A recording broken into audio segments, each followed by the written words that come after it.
Salut à tous, c'est Bismart, on est de retour, on est reparti, une nouvelle semaine de débat. Alors débat et puis aussi thématique. Tiens d'ailleurs, dans la semaine on parlera pas mal de travail puisque on discutera, autant que je m'en souvienne, c'est mercredi, oui voilà, mercredi on discutera avec la DRH d'AXA, du groupe AXA, qui est DRH de l'année. Donc on va pouvoir faire une sorte d'émission complète autour du retour au bureau et même, on va dire, de la révolution du tertiaire. Voilà, on en dira peut-être un mot d'ailleurs si on a le temps à l'occasion de l'émission d'aujourd'hui qui va être quand même fortement teintée de politique. Allez, c'est parti.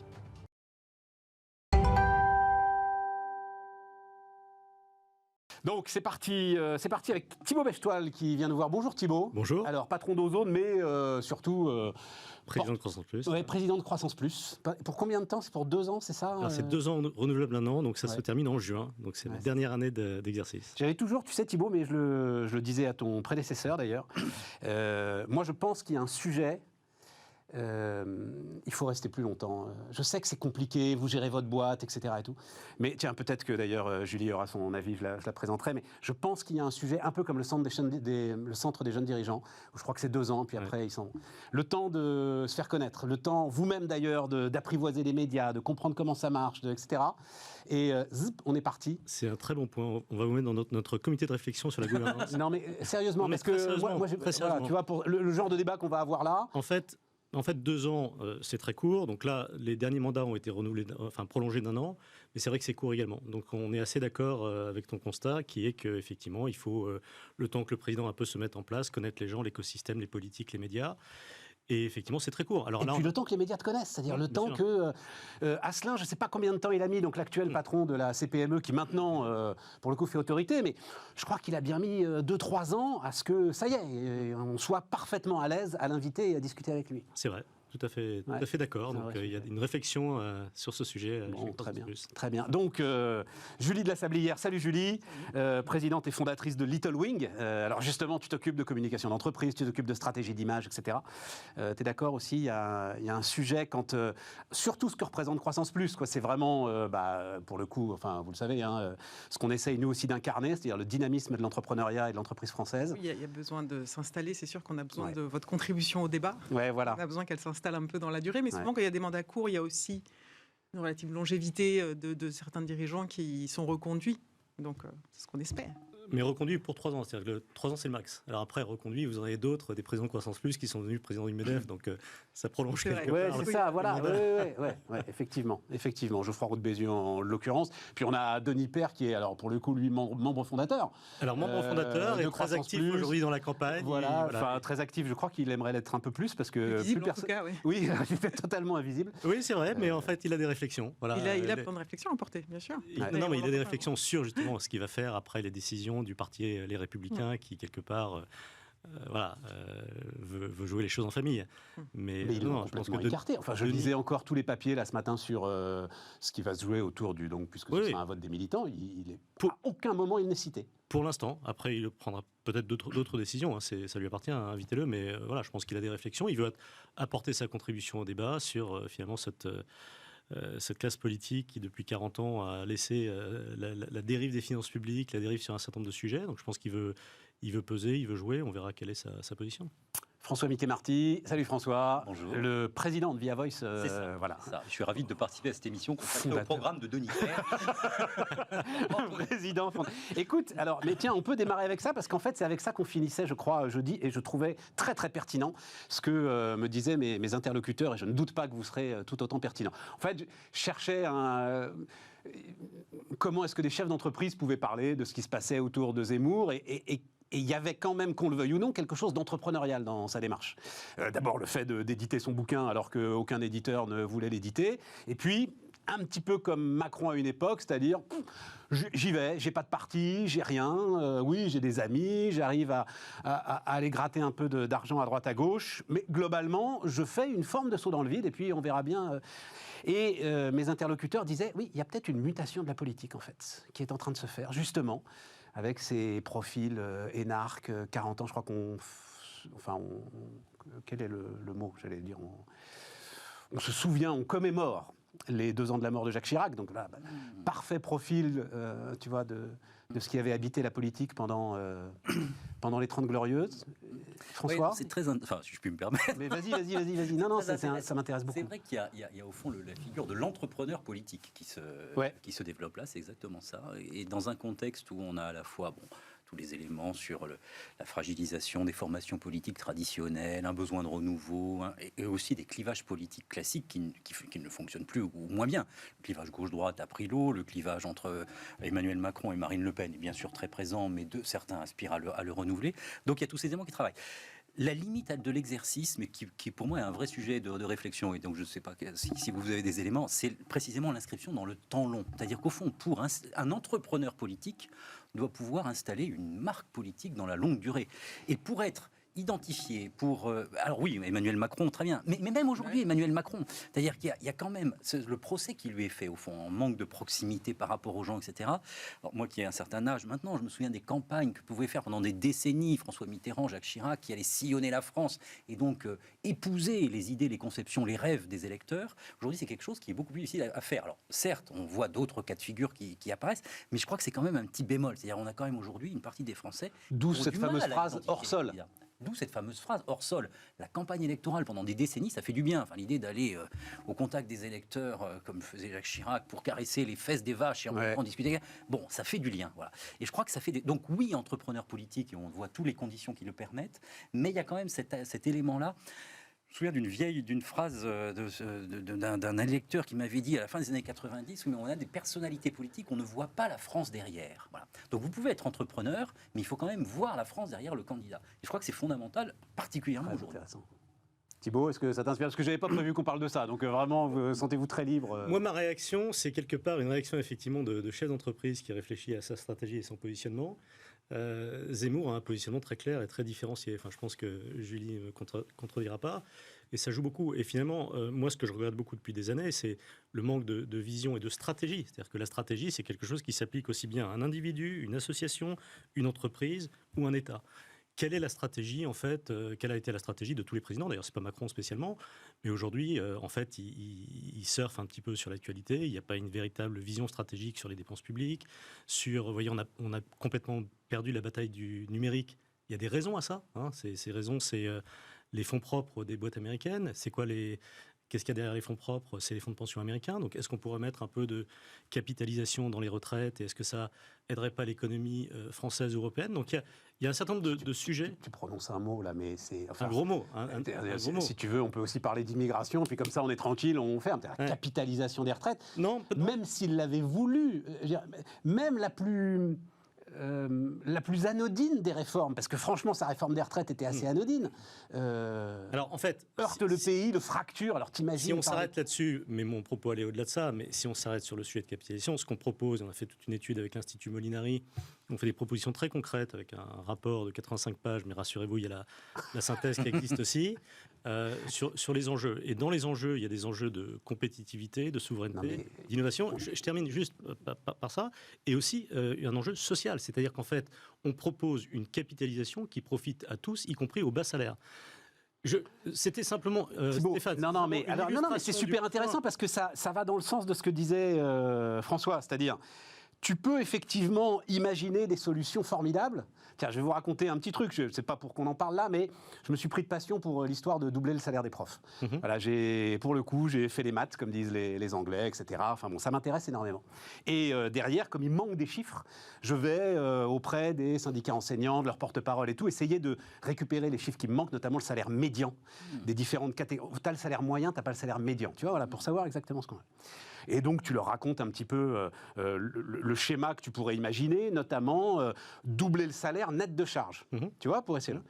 Mais tout de suite, le gars te dit « Ah, c'est pour installer la retraite par capitalisation. » Tu vois, les gars sont tellement...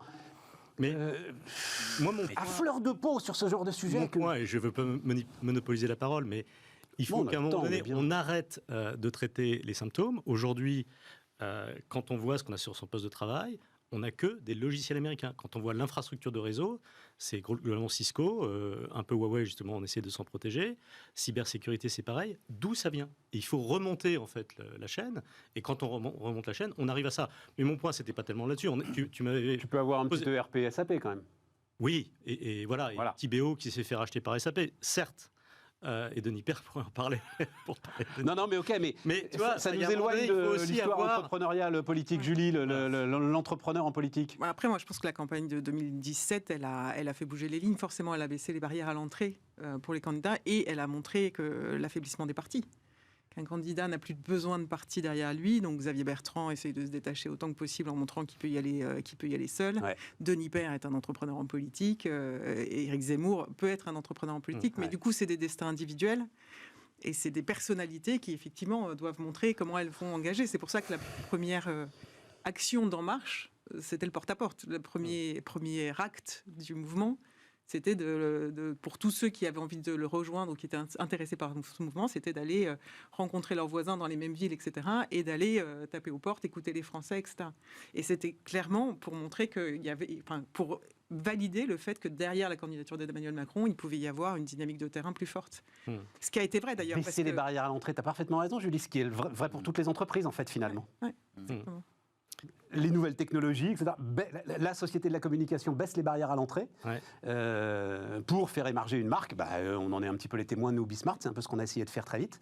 Et c'est aussi ce dont se servent peut-être les entrepreneurs en politique. Juste pour revenir sur ce qu'a dit Julie, il y a quelqu'un qui a fait quelque chose d'intéressant, c'est Gaspard Koenig, sur un thème différent, simple.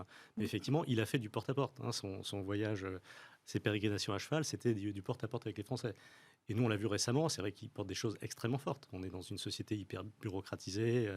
L'IFRAP dit 84 milliards de surcoûts liés à la suradministration. Donc, c'est très intéressant comme démarche. Guillaume Poitrinal sera avec nous demain, si vous voulez tout savoir. C'est-à-dire celui qui...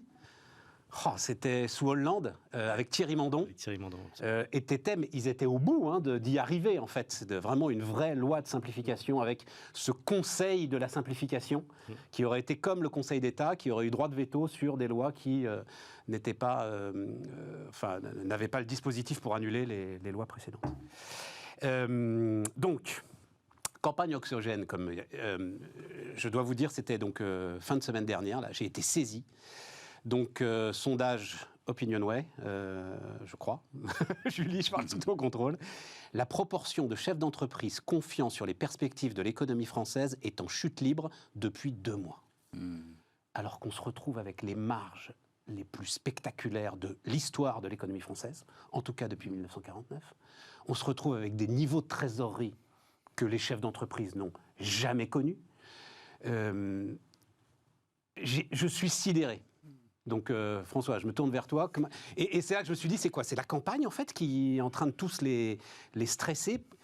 Comment c'est possible? Alors, c'est peut-être vrai sur les dirigeants d'entreprise. Nous, là, on vient de faire un sondage aussi. Vas-y, non, mais je t'en prie. Via Voice, qui a autant de mérite, sur les cadres dirigeants qu'on vient de réaliser là il y a une semaine. Donc là, la confiance se maintient apparemment. Donc d'accord. Peut-être c'est le baromètre des décideurs. Voilà, le baromètre des décideurs avec HEC. Très très bien, bien sûr. Mais l'un n'empêche pas l'autre. On peut avoir en effet des dirigeants d'entreprise qui peuvent être. Alors c'est vrai que c'est totalement paradoxal parce qu'on est dans une période de fourrée, etc., etc. Bon, en même temps, il y a une partie des entreprises qui vont moins bien que d'autres. Non, très peu. Enfin, c'est vraiment hôtellerie, restauration. Non, mais moi je le tiens à le marteler. Ça aussi, c'est pareil, tu vois. Non, mais à un moment, non, c'est pas vrai. Il y a une toute petite partie peut-être des entreprises, mais globalement, dans leur très grande majorité, elles connaissent une situation qu'elles n'ont, pour beaucoup d'entre elles, jamais connue. Et donc, ce qui serait intéressant, ce serait de creuser les éléments de ces dirigeants d'entreprise-là qui ont des signes d'inquiétude. C'est vrai qu'on a des éléments qui sont plutôt porteurs sur le revenu des ménages. C'est vrai qu'on a plutôt des éléments qui sont porteurs en termes d'innovation, en termes de tendance économique, en termes de trésorerie, tu le disais très justement, en termes d'accès au financement. Tout ceci étant dit, c'est très ennuyeux parce que dès que le moral économique a tendance à décrocher, ça veut dire que l'envie d'agir peut décrocher aussi, et l'envie d'investir aussi, et de l'économie, comme nous le savons tous, repose sur de la psychologie. Donc il y a un élément là qui est très embêtant. Voilà.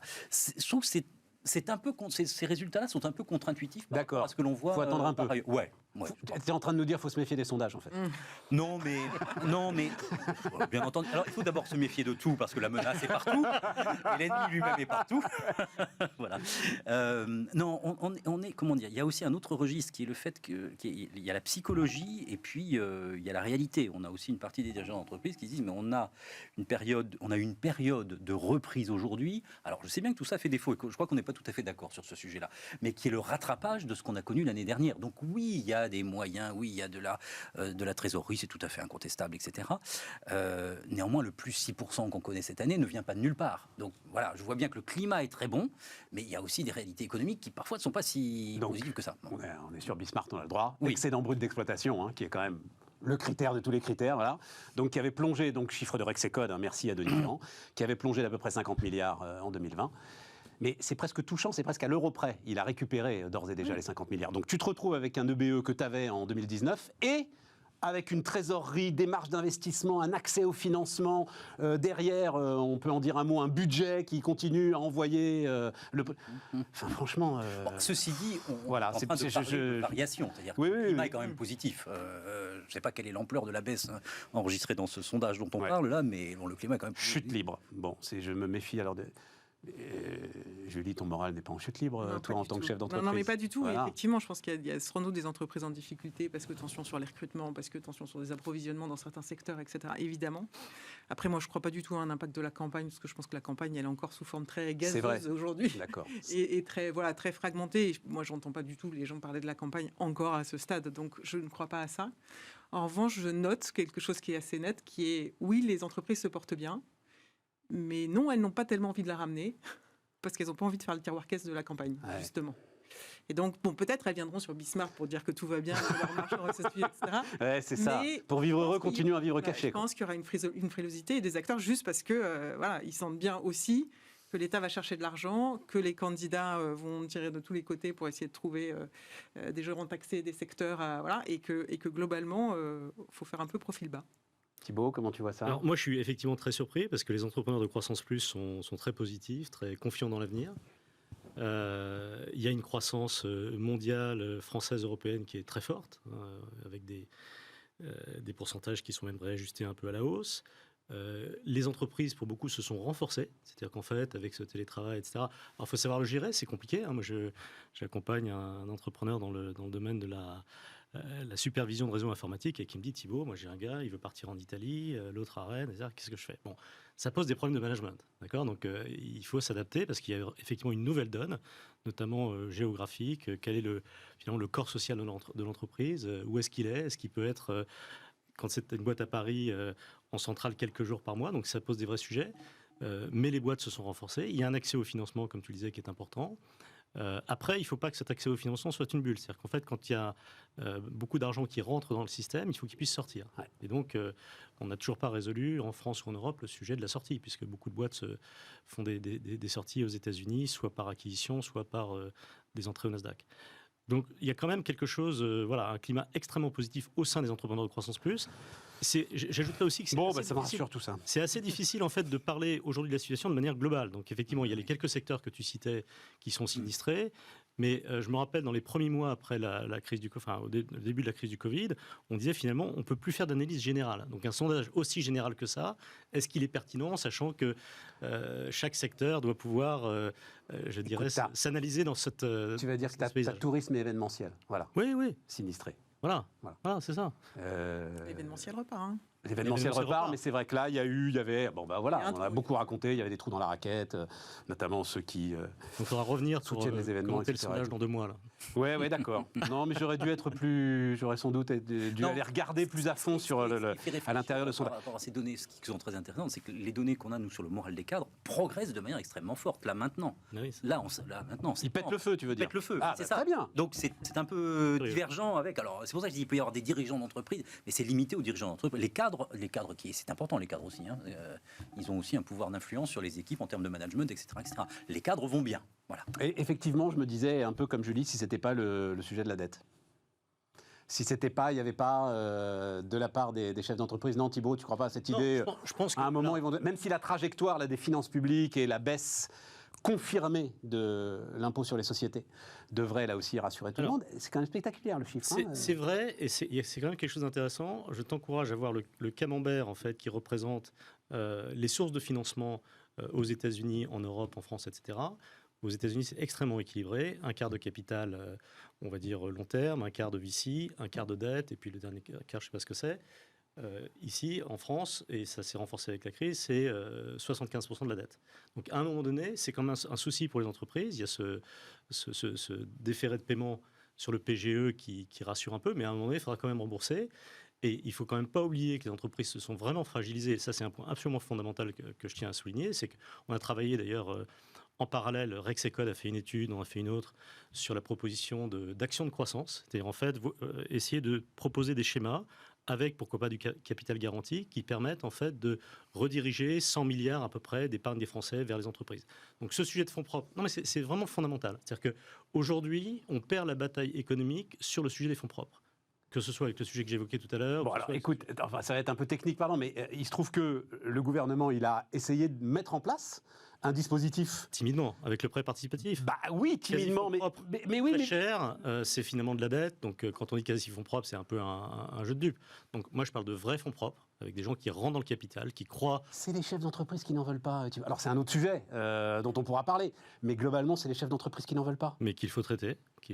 Nous, on milite beaucoup pour ça. C'est-à-dire on est des grands promoteurs du fait de faire entrer des investisseurs au capital. Ah, mais bien sûr. Ce sera beaucoup plus des partenaires que vous ne l'imaginez. Donc voilà, moi j'étais un peu dans ce système depuis toujours.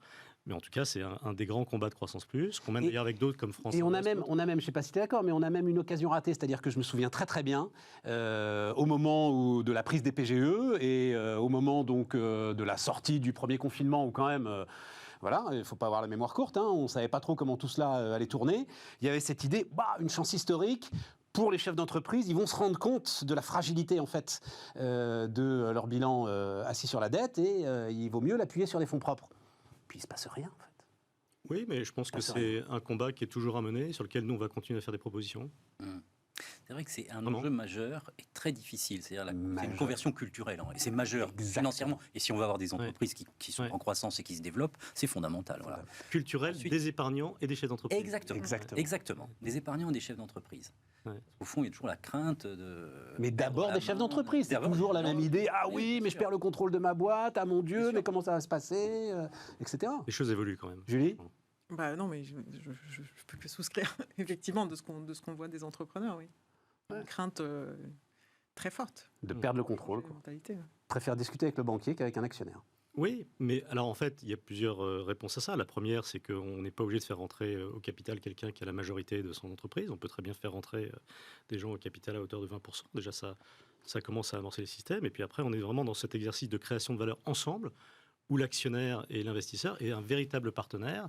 Et puis, on fait les prochaines étapes ensemble. Donc, vous voyez aujourd'hui sur la French Tech, il y a des gros montants qui sont levés. Bon, c'est des choses assez vertueuses quand même. Donc, vous avez raison. Il y a vraiment un sujet d'éducation. Mais nous, on veut y contribuer. Chez France Invest, donc une nouvelle présidente qui s'appelle Claire Chabrier. Ouais. Qui sera avec nous la semaine prochaine. On va faire une émission spéciale là-dessus, si tu veux. Donc, tu vois, voilà. Exactement. On va pouvoir... Son prédécesseur, Dominique Gaillard, on prêchait beaucoup la bonne parole pour ça. Et je pense qu'on va y arriver. Est-ce qu'il n'y a pas le sujet des taux aussi, qui fait que... l'endettement coûtant pas cher. Ah ben oui, non, mais bien sûr. Non, mais oui, mais enfin ça c'est conjoncturel. Je crois que le sujet il est effectivement culturel en ce qui concerne d'ouvrir le capital des boîtes françaises. Voilà. François, encore une petite question. Le sujet, parce que alors citons Geoffroy Roux de Bézieux, moi c'est une phrase. Le manque de main-d'œuvre est le plus grand danger pour l'économie française. En fait, il l'avait dit pendant l'université d'été du MEDEF. Je trouve que ça n'avait pas fait autant d'écho que ça en aurait dû. Je vois donc là, Boris Johnson, c'est quand même intéressant. Énorme. Après le Brexit, d'arriver à 10 500 visas de travail provisoires face aux pénuries de chauffeurs routiers qui sont en train de créer des pénuries d'essence. Vous avez sans doute vu ça, et notamment ça s'est accéléré ce week-end. Alors, il y a chauffeurs routiers et entreprises de volailles. Je comprends bien les chauffeurs routiers, je n'ai pas été regarder pourquoi il y avait nécessité de 4000 personnes dans les entreprises de volailles. Le sujet de l'immigration de travail, parce que il est vitrifié. C'est même pas la peine d'essayer de le mettre à l'agenda de nos débats politiques, où il y a peut-être une possibilité.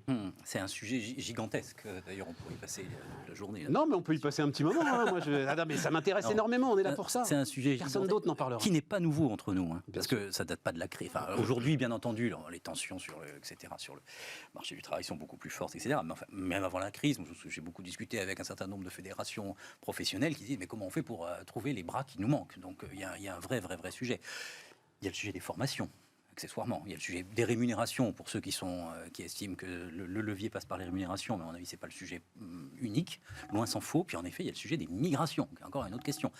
L'Allemagne a très longtemps utilisé ce levier-là pour pouvoir soutenir la croissance allemande, ouvrir à l'extérieur, trouver des forces nouvelles, des bras nouveaux. Ça a été un levier. D'ailleurs, on attribue à Angela Merkel énormément de talent et elle en a eu vraisemblablement. Mais enfin, ça a été l'un des éléments, une croissance allemande tirée par l'international et en même temps une capacité à faire venir en Allemagne des gens qui travaillent pour aider les entreprises. Donc c'est aussi un sujet majeur. Et en effet, je vois le sous-jacent qui politiquement est extrêmement sensible. Et dans le contexte actuel... Mais ça tue un débat qui est peut-être indispensable. Ça tue un débat qui est indispensable ou qui, dans un monde idéal, mais il y a parfois un écart entre l'idéal et la réalité, qui appellerait à être posé de manière, peut-être Croissance Plus, qui peut faire ça, je ne sais pas, posé de manière apaisée. Ils ne peuvent pas tout faire. Ah bon, je connais en confiance en Croissance Plus. Toujours prêt. Bien. Parce qu'au fond, c'est aussi une question au-delà des questions humaines, c'est aussi une question...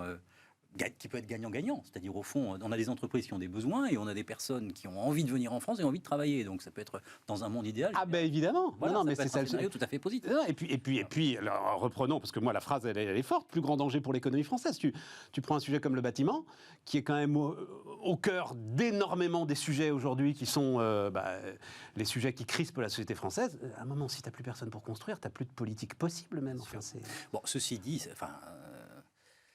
le sujet est extrêmement compliqué à aborder. En Allemagne, on a 4,5% de chômage. En France, on a 9% de chômage. Donc, lancer un débat public, alors bon courage à Croissance Plus, mais lancer un débat public apaisé en disant on va ouvrir nos portes pour que des gens viennent travailler dans une entreprise, à un moment où on a 9% de chômage, vous allez voir toute une partie des gens qui vont dire c'est scandaleux, c'est inadmissible, etc. Au-delà des questions liées les sensibilités sur l'immigration. Donc, c'est extrêmement compliqué. Dans un monde idéal, là encore, il faudrait d'abord déréguler un petit peu les choses. C'est ce qu'a fait l'Allemagne en réalité. Déréguler le marché du travail, avoir une logique, une vision un peu plus pragmatique de la situation et puis dire bah oui, on a des besoins et essayons de raisonner tout ça. Mais on a à la fois un système social et de protection qui est différent et puis on a quelques sujets sur les questions migratoires qui sont aussi extrêmement sensibles. Donc c'est beaucoup plus difficile. Mais c'est bien embêtant.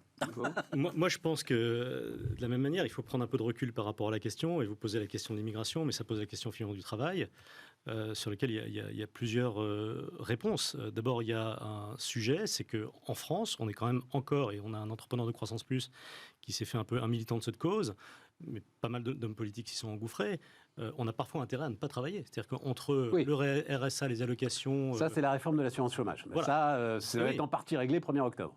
Oui, enfin, oui et non, je ne sais pas. Je pense qu'il y a d'autres réflexions à mener autour de ça pour essayer de diminuer le nombre d'allocations qui viennent se rajouter, etc. Et qui créent ces effets de seuil qui fait que les gens n'ont pas forcément intérêt à travailler. Ça, c'est le premier sujet. Le deuxième sujet, c'est le sujet de la formation. C'est-à-dire qu'en fait, il faut qu'on ait une formation qui soit très très proche du terrain. Et non, mais tout le monde a dit, mais j'ajouterais un petit sujet peut-être un peu plus précis, un peu plus qualitatif. C'est qu'il y a des entreprises, par exemple, j'ai eu l'exemple de Cégide, qui en fait, pour former les partenaires qui sont nécessaires au développement de son écosystème, fait des formations extrêmement ciblées sur ces gens-là. Donc, je crois qu'à un moment donné, à l'ère du big data, de l'intelligence artificielle, etc., il faut revenir un petit peu à ce qu'avait fait Peter Hart dans les années 2000 avec Schroeder, où finalement, il faut faire quelque part un peu du micromanagement, essayer de faire du mapping entre l'offre et la demande au niveau local, et puis quand il y a effectivement des déficits de compétences, faire les formations qui vont bien. Donc, je pense que nous, on aurait tendance à pousser le sujet sur ces angles-là. Après, l'immigration peut être une réponse, mais une fois qu'on a traité le problème d'une manière plus globale. Je pense qu'on a vraiment les outils pour le faire. Moi, j'accompagne une start-up qui s'appelle EasyWork, qui est dans l'intérim digital. Et en fait, on voit bien que sur l'analyse de bassin d'emploi, aujourd'hui, si les boîtes élargissaient peut-être de 10 km le bassin dans lesquels ils regardent, ils sont capables de dire aux personnes qui sont dans ce bassin d'emploi, si vous faites telle formation, vous avez 99% de chances d'obtenir ce job. Et en fait, le sujet du financement de cette formation, ou le sujet même de la mobilité, aujourd'hui, pourrait être traité. Le sujet du financement, c'est pas un sujet. Non, c'est pas un sujet. Il y a du pognon. Franchement, il y a du pognon. des formations de caristes, etc. Donc non, mais même numérique. La grande école du numérique, elle a aujourd'hui de la poudre sèche, comme on dit, c'est-à-dire du pognon qu'elle n'utilise pas. Voilà. Mais effectivement, je trouve que fait, ça devrait être un travail. Ce que je trouve intéressant dans l'annonce de Boris Johnson, c'est un moment de dire voilà de quoi on a besoin et pouvoir le formaliser. C'est-à-dire que nous, on prend toujours les problèmes, on a tendance à tout moyenner, à essayer de traiter le gros problème. Mais peut-être que les filière par filière, on pourrait aussi réfléchir à combien de personnes on a besoin et faire ces analyses un peu plus poussées. Aujourd'hui, le digital, il nous permet... Elles sont faites dans les branches en partie, Julie. C'est-à-dire, oui, tu sais que sur les chantiers, tu manques... ils savent exactement de combien de gars il manque. Mais c'est là où je pense que, justement, on pourrait... pour avoir le débat clairement sur combien de bras il nous manque et de qui on pourrait faire rentrer, il faudrait clarifier clairement les besoins et les partager. Bien. C'est la seule manière, je pense, de le rendre aussi acceptable, puisque les Français pourront voir que c'est des jobs qu'ils ne veulent pas. C'est assez clair, oui, je crois. Oui, ça, je crois que c'est assez clair. Qu'ils ne veulent pas, sans doute pour des raisons qui font que tu peux te permettre le luxe de refuser un job parce que tu as des dispositifs sociaux et d'assistanat qui t'y aident, mais ça aussi... ça fait partie de l'histoire du pays. Oui, François, non, parce que en réalité, on parle de tout ça depuis des années. Mais bien sûr, années. Je sais bien. Et, au moins 20 ans qu'on parle, y compris le sujet des formations. Y compris le sujet des formations. Donc, là, Castex annonce un plan à nouveau à 1,4 milliard. Et depuis 20 ans que je suis l'actualité économique, ça doit être le 20e que je vois, quoi. Voilà. Et nous sommes très jeunes. Donc...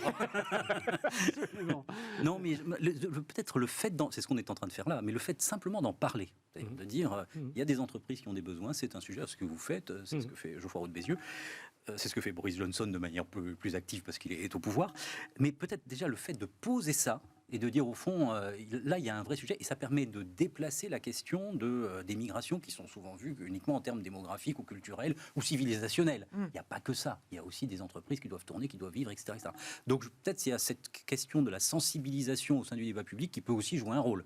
C'est peut-être un vœu pieux, allez-vous me dire, mais bon... On marque une pause et puis on va parler du CO2, qui est aussi un vrai grand beau débat, dans un instant.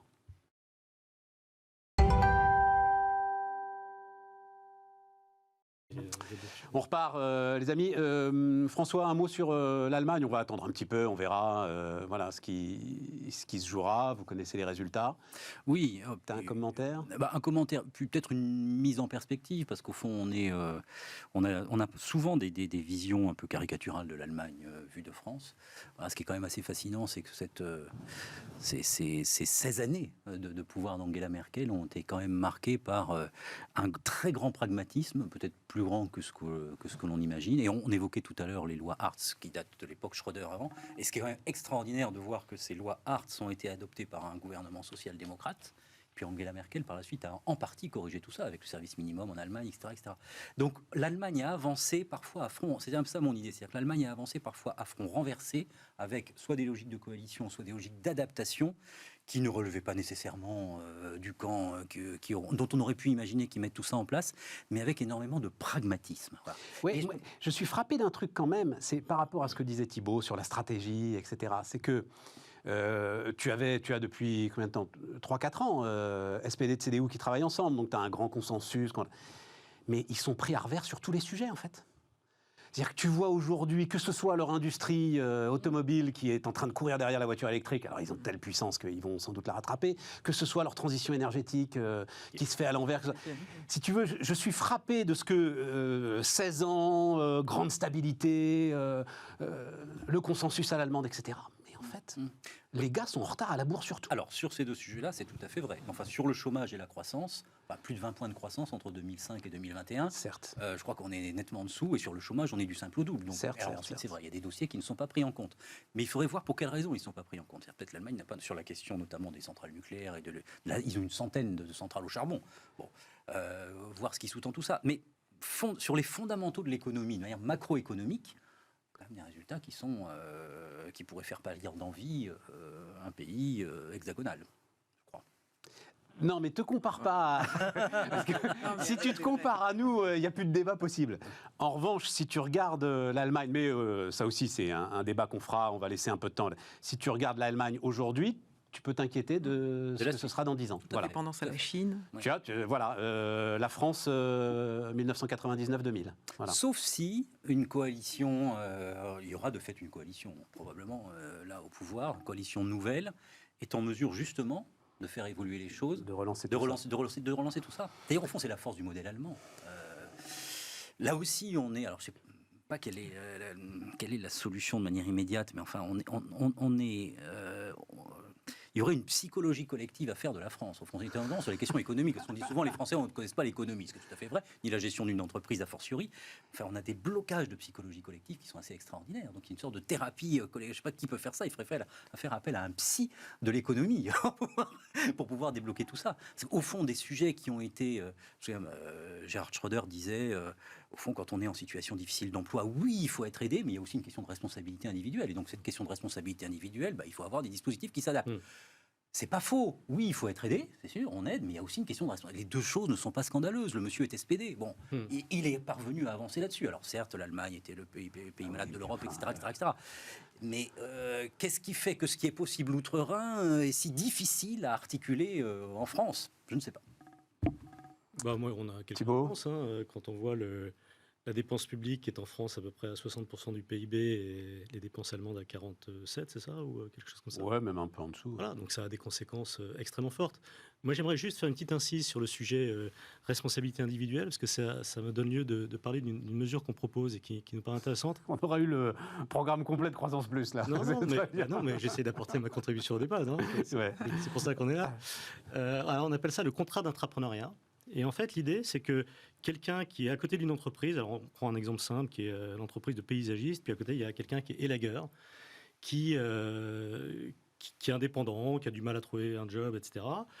Et là, il peut proposer en fait ses services à cette entreprise et faire une espèce de contrat de mission qui va durer 2 ans. Donc c'est une espèce de CDD particulier qui est quelque part être entrepreneur au sein d'une entreprise un peu plus établie. Et si ça marche, ensuite, c'est transformé en CDI. Et ça va tout à fait dans la logique de ce que François expliquait, qui est la logique de on se reprend en main, on prend en main sa propre destinée. Et même si on n'est pas un entrepreneur dans l'âme en tant que tel, on peut très bien réfléchir à comment... Mais là, c'est le freelancing que tu nous décris là. Non, parce que justement, on passe du freelancing au CDI. C'est-à-dire qu'on passe du freelancing à quelqu'un qui va s'insérer dans une entreprise. Tu crées un espèce de tiers-statut, c'est ça, quelque part entre le freelancing et le CDI. Non, parce que l'idée à la fin, c'est qu'il soit CDI. Tu vois, c'est-à-dire qu'il a bossé 2 ans à montrer que sa nouvelle activité, donc en l'occurrence... J'appartiens à l'entreprise, je travaille en exclusivité avec cette entreprise-là ou j'ai le droit de travailler avec quelqu'un d'autre? Non, on travaille en exclusivité, on construit un peu le business avec, et ensuite on passe comme employé à plein temps de l'entreprise, donc en CDI. Donc l'idée, c'est que quelqu'un... Et à un moment, si je suis intrapreneur, je suis associé au capital? Alors ça peut être le cas aussi, parce que nous... non, parce que c'est toujours dans ce concept d'intrapreneur, là, moi, qui est un truc qui, depuis un moment, c'est le beurre et l'argent du beurre pour les entreprises, tu vois. Donc, tu vas définir sa stratégie, tu vas te défoncer et tout, mais le capital, je le garde. Soit si tu es entrepreneur, tu es associé au capital. Alors, on est tout à fait d'accord. Nous, on prône effectivement un développement de l'actionnariat salarié. Non, pas de l'actionnariat. Une vraie association au capital, tu vois, un vrai truc, voilà, costaud, quoi. Bien sûr, Non, mais tout à fait. Nous, on est tout à fait pour ce genre de choses, bien sûr. Bon.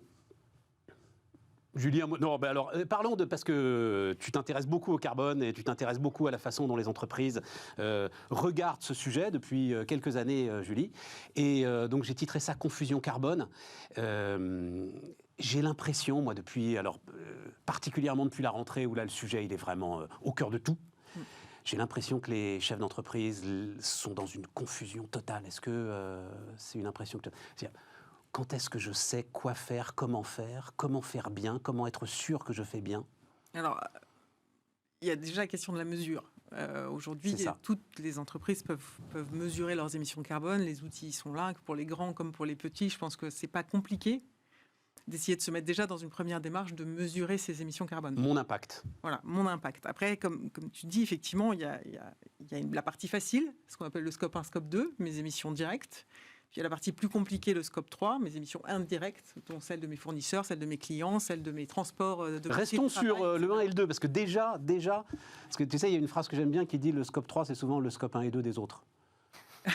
Eh ben oui, tu vois, puisque c'est tes clients, tes fournisseurs, sauf en ce qui concerne ceux qui s'adressent aux particuliers, aux consommateurs, là c'est très très très compliqué, mais sinon c'est assez souvent le scope 1 et 2 des autres. Après, le scope 1 et 2... Est-ce qu'ils le font ça, Julie? C'est-à-dire cette démarche aujourd'hui de mesurer leurs émissions et de dire ouais, c'est le moment de le faire. Oui. Moi, je dois vous avouer, nous, Bismarck, par exemple, là, on l'a pas en tête. Voilà. Tu vois. Ben oui, non, mais tu fais Bismarck. Je veux dire, tu fonces, tu travailles, tu avances, et tu l'as pas forcément en tête. Moi, je pense que si tu le fais pas, c'est tes salariés qui vont te le demander. Ouais. Moi, ça fait 2 ans que mes salariés me demandent le bilan carbone, donc on a fait le bilan carbone et on a avancé là-dessus. J'avais mon cabinet d'avocats conseil qui m'a demandé comment on faisait un bilan carbone, donc je pense que ça y est. Toutes les entreprises sont en train de s'y mettre. Après, effectivement, c'est relativement facile d'agir sur le scope 1 et 2. Le scope 3 est beaucoup plus complexe à approcher et c'est pour ça que sur cette dimension d'ailleurs du scope 3, il y a une étude de BCG qui sort qui est assez intéressante qui dit que les entreprises se trompent Boston Consulting Group. Exactement, que les entreprises évaluent mal leur scope 3 de 30 à 50%. Parce qu'effectivement, le scope 3, quand on est Carrefour, le scope 3, c'est 98% de vos émissions de GES. Et donc, c'est évidemment... Je discutais récemment avec la directrice du développement durable d'M6. Ton scope 3, c'est les gens qui regardent la télé, quoi. Absolument. Donc, oui. Tu vois, enfin, mais c'est parce que et donc, selon qu'ils ouvrent la fenêtre en regardant la télé ou pas, selon qu'ils chauffent plus...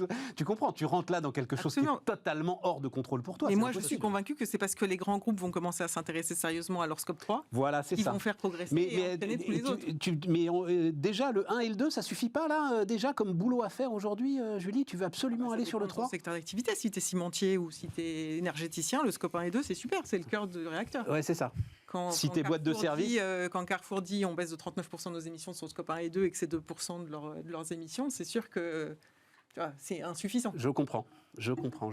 Et l'effet d'entraînement, on peut aller le chercher effectivement sur ce scope 3. Et alors, l'autre élément intéressant de l'étude de BCG, c'était de dire, en fait, le problème du scope 3, c'est qu'il y a des données primaires qui sont manquantes ou partielles.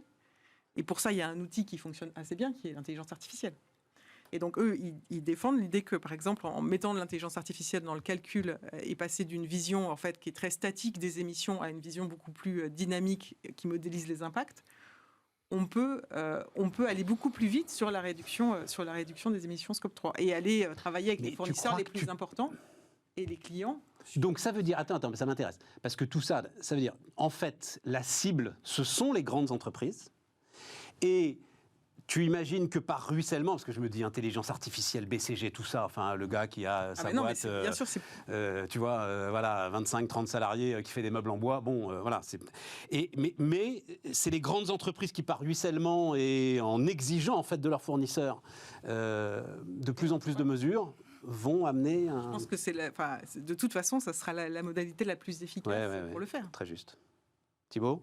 C'est d'abord confusion. Non, grande confusion quand même. Grande confusion. Moi, je suis d'accord avec toi. Les gens. Toi, tu diriges une ESN, c'est ça Non, c'est plutôt une boîte de cybersécurité, une solution logicielle. Mais en fait, tu as mesuré ton impact carbone? Alors, on est en train de le faire. et donc, ça veut dire que derrière, tu vas mesurer quelle part tu prends dans les data centers, qui eux-mêmes, ton scope 3, c'est les puissances de calcul qu'il y a qui te permettent de travailler. C'est ça le sujet. Mais nous, en fait, au sein de Croissance Plus, on pousse beaucoup nos entreprises. Donc, on fait des webinaires, on a des gens qui travaillent sur les bilans carbone, expliquer comment on s'y prend, les étapes très concrètes pour le faire.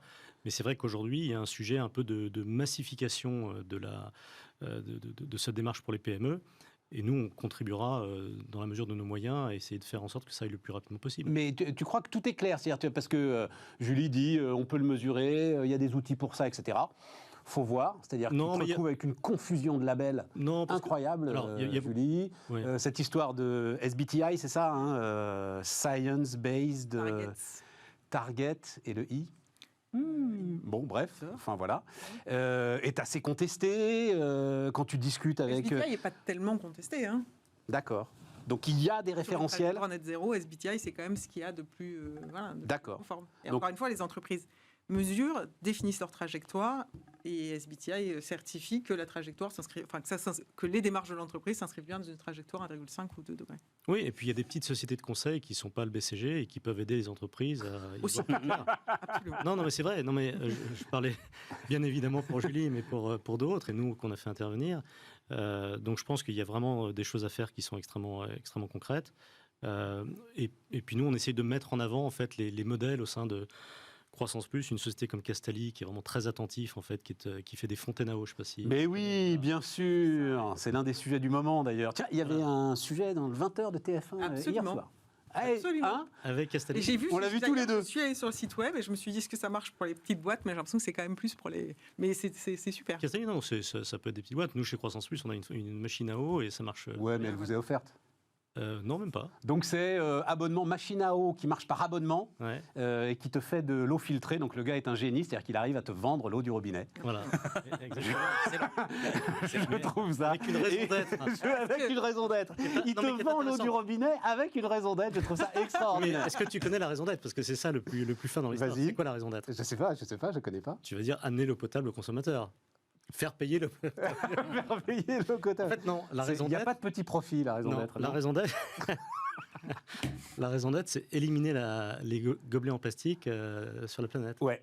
Les chiffres que donne d'ailleurs le patron de Castalli sont assez impressionnants. Thibault Lamarque est quelqu'un de passionné, un entrepreneur engagé, et il veut jouer son rôle, avoir sa contribution sur la disparition des gobelets en plastique. Bon, tu peux aussi les enlever et puis juste aller remplir la gourde au robinet. Tu vois, bon, mais là, l'eau est filtrée, très ou alors gazéifiée, voilà. Etc. Enfin bref, non, c'est un génie. Génie. François, on en a parlé souvent ensemble de ce sujet. C'est-à-dire vu du côté des. Je suis plus pragmatique peut-être ou plus terre à terre. Je ne sais pas quel est le bon terme, mais on avait fait un sondage là encore pour HEC juste avant la crise. On avait la moitié des entreprises des dirigeants d'entreprises qui déclaraient n'avoir rien fait du tout sur ces questions d'évaluation. C'était quand ça C'était 2019, fin 2019. Fin 2019. Bon, alors, ça a progressé. Bon. Ouais, je crois qu'il y a une grosse accélération. Voilà, il y a une accélération. Il y a une accélération. Alors, on a refait. Non, mais on travaille. Non, il y a une accélération. On a fait aussi un sondage il y a peu de temps pour Sopra Steria Next. Là, ça devient très intéressant. À mon avis, c'est le point de bascule. On a 84% des dirigeants d'entreprise qui disent c'est important pour nos clients. Donc, tout d'un coup, on passe de la préoccupation planétaire à quelque chose qui devient extrêmement business. Et alors, la surprise de ce sondage, c'est que les actionnaires, d'après les dirigeants d'entreprise, jouent un rôle beaucoup moins moteur que les clients. Voilà, si mon business est orienté vers les questions de préservation de l'environnement et les réductions des émissions de CO2, si c'est bon pour mes clients, je le fais. Voilà. Et je crois que cet alignement-là, il est fondamental. Enfin, bon pour mes clients, c'est une exigence. C'est ce dont on parlait avec Julie. Voilà. C'est-à-dire, si votre client, c'est une grande entreprise, et quand même les gros donneurs d'ordre en France, c'est sans doute la moitié de la machine, là, en fait, tu n'as plus le choix. Quoi. Exactement. Ouais. Mais, voilà, alors je retiens ce que tu disais tout à l'heure. Il y a, je ne sais pas si vous connaissez cette théorie des deux mondes. Il y a le monde parfait de la réflexion, puis il y a le monde de l'action. Voilà. Et être dirigeant d'entreprise, et a fortiori dans une PME ou dans une toute petite entreprise, il y a plein de choses à faire. Oui. Voilà. Et mon business, il faut qu'il tourne. Oui. Et j'ai des salariés à motiver, j'ai l'organisation du travail à repenser. Il faut accessoirement que je trouve des clients. Tant qu'à faire, si je peux avoir mon EBE qui s'améliore, c'est quand même peut-être pas mal. Oui. Et puis, qu'il faut s'occuper aussi des questions climatiques. Alors, tout ça est tout à fait légitime. Mais nous sommes tous ici dirigeants d'entreprise. Je pense que l'équation pour un certain nombre de petites boîtes est extrêmement complexe à mettre en œuvre. Et oui, il faut s'occuper aussi, bien sûr, du bilan carbone. Enfin, il y a quand même un résultat financier à pouvoir dégager et accessoirement une valeur ajoutée financière à pouvoir dégager. Voilà. Et donc, je pense que ce contraste entre le monde noble des idées, qui est en effet, on voit bien l'intérêt pour les grandes entreprises d'aller vers ce genre de choses, surtout si vous êtes sur des... Oui, mais ce qui va se passer, c'est que tu n'auras plus de commandes. Et ça va se passer assez vite. C'est pour ça que moi, je pense qu'il faut... Je suis ravi qu'on mette ce sujet-là. C'est ça, l'élément fondamental, ça, c'est mes clients. Voilà, c'est ça. Voilà. Si mes clients basculent, je bascule. Et ça va aller assez vite. Voilà, c'est ça. Et là, on y est probablement. Enfin, mes clients et mes talents aussi. Hein. Et mes talents aussi, bien sûr. Il faut recruter, etc. Oui. Voir mes banquiers. Voir les banquiers. Moi, j'ai eu effectivement une discussion très intéressante avec quelqu'un qui est membre de notre comité directeur, la BNP Paribas, Alain Breffeil, qui me disait que quand il regarde en fait les dossiers de financement sur de la dette, il regarde le sujet RSE de manière extrêmement tout à fait attentive, parce qu'il pense qu'une boîte qui ne prend pas ça au sérieux va sortir du marché. Donc c'est très intéressant de voir que tout l'écosystème, comme disait Julie, aussi bien les talents que les banquiers, que les clients, etc. Donc finalement cette pression, elle va très très vite. Et moi, je ne sais pas si vous achetez encore beaucoup de bouteilles en plastique, mais moi je fais attention. J'en achète peu maintenant. Mais le consommateur, c'est presque encore un autre sujet. Oui. Si tu veux, moi, je suis content qu'on soit sur le débat B2B, c'est celui-là qui m'intéresse en fait. Le consommateur, c'est... Et là, je parle de l'écosystème au sens large. Tu vois ce que je veux dire ? C'est une pression globale de l'écosystème qui fait que ça va quand même très très vite. Voilà. On a regardé le manifeste des étudiants pour un réveil écologique, qui était ces 33 000 signataires de la pétition. Manifeste des étudiants pour un réveil écologique. Absolument. Donc il y a 3 ans, ils ont lancé une pétition, 33 000 signatures, de tout ce que la France forme de talents, de grandes écoles. Tu as vu les photos des Tuileries dimanche matin ? Non. Après le concert pour la planète, couvert Du de Champ de bouteilles Mars. de plastique, du Champ de Mars, pardon, et du Le Champ de Global Mars, Citizen. Ouais. couvert de bouteilles de plastique. Ouais. Donc voilà, c'est tu vois, 30 000 étudiants pour la planète, super, mais ce les que jeunes je trouvais générations, moi, intéressant, c'est que, alors moi j'ai beaucoup discuté avec ce collectif. Ils ont, après leur pétition, ils ont envoyé un questionnaire aux entreprises. C'était assez intéressant parce qu'ils ont envoyé aux 100 plus grosses entreprises françaises un questionnaire qui est en 20 questions, qui commence par à quoi tu sers et qui finit par ton gars de la RSE, il est où et comment il est incentivé en termes de gouvernance. Une question assez directe et en fait très juste dans la manière dont ils ont interrogé les entreprises. Et c'est vrai que c'est quand même un retournement de rapport de force complètement incroyable de ces boîtes qui ont l'habitude de répondre à des analystes extra-financiers avec des bilans carbone, etc. Et quand on regarde la nature des réponses qu'elles font aux étudiants, qui sont radicaux, idéalistes, mais qui sont quand même hyper bien formés sur ces questions et qui sont intéressés, authentiquement intéressés, on voit bien le décalage énorme. Donc en fait, il faut quand même bien se dire que dans les grandes entreprises, aujourd'hui, on n'arrive plus à recruter ou plus aussi bien. Enfin, moi, j'enseigne à Sciences Po, je veux dire que c'est compliqué, quoi. Il y a un certain nombre d'entreprises qui voudraient voir complètement blacklisté, même pas financer des bourses, même pas financer évidemment les Total, etc. Mais alors c'est ce que j'allais dire, c'est-à-dire pour de mauvaises raisons. Exactement, mais c'est un débat. Alors, il faudrait que tu vois la nature des débats qu'on a avec les étudiants. C'est super complexe. Je pense que complexe. ça se passerait mal. Mais non, mais parce que c'est un truc de bisounours en fait, de dire ah ben non mais Total, ah ben non pas Total, ah ben non pas Total, alors tu fais comment sans Total, parce que c'est ça le sujet. Oui, voilà. mais comment tu l'allumes ton portable quand sans on dit Total. Quand on dit que Total peut pas être sponsor des JO de Paris 2024, c'est autre chose. Mais l'idée de dire, on dit qu'ils peuvent pas implanter un centre à Polytechnique, un centre de recherche. Ouais. Alors ça, c'est peut-être encore un autre sujet, c'est les prises illégales d'intérêt. Oui, mais là, il y a un dossier judiciaire. Je sais pas. Non, mais l'idée, effectivement, la merveilleuse Eva Sadoun qui milite, vous la connaissez, je pense, si vous nous suivez régulièrement, pour la finance à impact, et qui dit ah ben non, Total, on n'y touche pas. Mais à ce moment-là, tout s'arrête. C'est-à-dire, si effectivement les entreprises énergéticiennes doivent être blacklistées. Surtout que Total peut jouer un rôle majeur dans les énergies renouvelables. Mais évidemment. C'est ce que prône. Et dans la transition. Bon, mais ce que tu disais, Julie, c'est que aujourd'hui, ils sont là, ils sont exigeants, même si leurs exigences sont discutables, et que les entreprises, de mon point de vue, de mon point de vue, ah oui, discutable, et que les entreprises doivent en tenir compte. Ils ont un certain pouvoir dans les mains, et ils sont intéressants parce qu'en fait, ils disent, nous, en fait, on n'a pas le temps d'attendre d'être nous dirigeants de ces entreprises pour faire changer les choses. Donc, en fait, il faut qu'on compte sur vous, qui êtes aux manettes aujourd'hui, pour changer les choses. Et je crois que pardon, c'est une énorme banalité ce que je dis, mais il faut vraiment pouvoir, parce que ça aussi on en parle depuis des années ce sujet-là, mais il faut pouvoir aligner ces questions climatiques, environnementales, etc. avec une génération de valeur un peu supplémentaire. Sinon, les entreprises sont là pour générer de la valeur. Voilà. Et si on n'arrive pas à aligner tout ça, alors oui, une partie des entreprises vont le faire, une partie des gens ont des préoccupations, pour les questions de recrutement, pour des questions corporate, tout ça est tout à fait juste. Mais in fine, et je crois que le véritable levier de transformation, il est là. Aujourd'hui, on est dans un contexte où la plupart des Français, 60%, font moins confiance à l'État qu'aux entreprises pour changer tout ça. Donc tous les regards se braquent vers les entreprises. Voilà. Sauf que personne ne parle, ou pas suffisamment, ou sauf peut-être sur Bismarck, de comment on génère de la valeur financière. Il y a un moment où il faut quand même, si on veut croître et puis avoir une part de dynamique, et puis éventuellement pouvoir payer des salaires, et puis pouvoir payer un petit peu d'augmentation et investir, il faut générer un petit peu de valeur financière. Donc tout le sujet, je crois, est là. Moi, vous pouvez me raconter tout ce que vous voulez à l'infini, je suis prêt à faire le maximum de choses pour le climat, mais il faut qu'il y ait une articulation puissante avec, au fond, des logiques business qui supportent des démarches d'entreprise, au fond. Ce qui est vrai aussi pour l'opinion publique, François. Ce qui est vrai pour l'autre bien. Mais je crois qu'on parfois, on se leurre un petit peu. Parce que depuis des années, la plupart des gens disent il est évident qu'il y a une convergence entre les questions climatiques et puis, au fond, que le respect du climat est bénéfique pour les entreprises. Une sorte on a une majorité. Ce qui n'est pas faux. Ce qui n'est pas une évidence non plus. Mais ensuite, il faut le faire. Reconnaître. Et ce que disait Stéphane tout à l'heure est très juste. C'est-à-dire, s'il faut commencer à analyser tous les dispositifs, c'est-à-dire comment je fais, etc., ça prend un temps fou, accessoirement. Et on est dans des situations où les dirigeants de PME, ils ont un temps qui est extrêmement contraint. Donc, si vous leur mettez sur le dos l'avenir de la planète, les questions... Ouais, mais ça, ils n'auront pas le choix. Oui, non, mais je comprends bien. Mais pour que ça se fasse de manière relativement harmonieuse, je crois que il faut qu'il y ait un gain financier au bout. Oui, il faut qu'il y ait un alignement. Je crois. Peut-être que je me trompe. Il faut que ça génère du business. Non, mais il y aura malheureusement pas que des ajustements harmonieux. Non, mais c'est ça le truc, en fait, tu vois. Évidemment.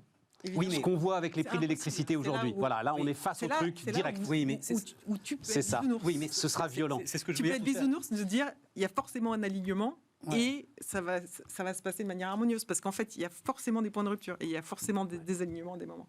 Et des secteurs qui vont... Oui, mais pour une entreprise, de mettre l'impact au cœur de sa stratégie et au lieu de réfléchir sur sa stratégie, comme on le faisait il y a quelques années, de dire comment est-ce que mon produit, mon service peut avoir plus d'impact, ça, c'est quelque chose qui est, à mon avis, très intéressant. Et moi, je travaille pas mal là-dessus, sur ces sujets au sein de Croissance Plus. Et ça peut créer une valeur ajoutée considérable. Donc moi, je souscris tout à fait à cette idée-là et on pousse nos entrepreneurs à faire ça. Parce que... Non, mais enfin, moi j'entends ce que dit Julie, parce que j'ai entendu d'autres experts ou expertes comme elle le dire. À un moment, ce sera violent, les amis. Oui. Oui. Mais on ne s'y prépare absolument pas. C'est-à-dire, oui, ben voilà, la technologie, on va générer de la valeur ajoutée différente, etc., la mutation. Ce qui se passe avec l'électricité, là, en ce moment, est quand même très spectaculaire. Et donc... Voilà, c'est un peu ça le sujet. Ouais, exactement. Mais enfin, c'est ce que je voulais dire tout à l'heure sur le point du pragmatisme. C'est-à-dire que vous avez des entreprises qui ont l'air insolites, qui ont une vision d'avenir. On parle de Total, une reconversion vers les énergies renouvelables, tout ça est tout à fait envisageable, etc. etc. La réalité des... Je ne sais pas quel est le nombre d'entreprises en France, 300 000. Je ne sais pas quel est le nombre d'entreprises qui est... Non. Le nombre d'entreprises ? Le nombre d'entreprises. Ah, 3,5 millions. 3,5 millions, pardon.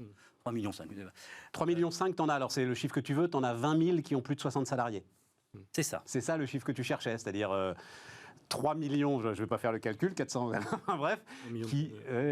Et sur les entreprises qui sont créées, il y en a une bonne partie qui décèdent en bout de 3 ans. Je crois que c'est la majorité. Hein. Oui. Bon, c'est pas de la blague. Vous voyez ce que je veux dire ? Donc, bien sûr, les questions climatiques sont importantes. Si vous faites 15% de rentabilité, vous pouvez y aller, il n'y a pas de problème. Et vous pouvez ajuster votre discours et prendre le temps nécessaire. Vous avez plein de PME... C'est dingue que tu tiennes un discours comme ça, François. Non, mais c'est passionnant, je suis fasciné. Mais non, c'est comme si tu étais en train de dire... C'est un top de... C'est un truc qu'on tu ne dois pas avoir d'autres priorités aujourd'hui. Ça doit être aussi important que d'aller chercher un client parce que ça va en fait faire que tu trouves ou que tu ne trouves pas ce client. Nous, on ne le voit pas du tout comme ça, effectivement. On pense qu'il faut mettre cette réflexion-là au cœur de la réflexion. Après, il peut y avoir des business sur lesquels il y a une convergence plus naturelle que d'autres. Quand on fait de la cybersécurité, oui, on peut avoir un impact, etc. Mais on pense que c'est fondamental. Et on pense d'ailleurs que l'entrepreneur peut jouer un rôle sociétal beaucoup plus important. Voilà, donc mais Thibaut, si tu fais de la cybersécurité, j'en sais rien, je vais dire n'importe quoi pour AXA. AXA, ils vont me demander très vite ton bilan carbone. Bien sûr. Voilà. Par Econadis, par... Ben voilà, donc c'est pas... Bien sûr.